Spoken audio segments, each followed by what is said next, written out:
The attackers targeted this remote desert base, Tower 22, in northeast Jordan near the Syrian border early Sunday morning. Officials say Iran-backed militants launched an explosive-laden drone into the base where some 350 Army and Air Force personnel are housed, with a devastating result. 3 American service members killed, at least 34 injured. 8 of those injuries so serious the Americans were quickly evacuated to receive a higher level of care. President Biden promising to act.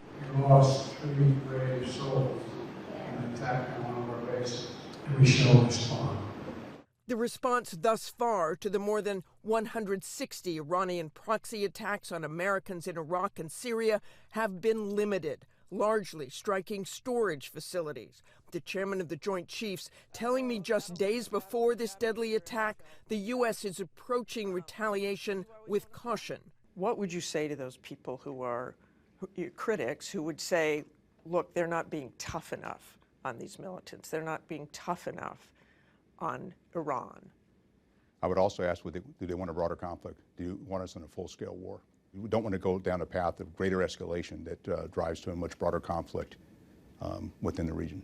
But with 3 Americans now dead, there is already growing pressure to strike and strike hard.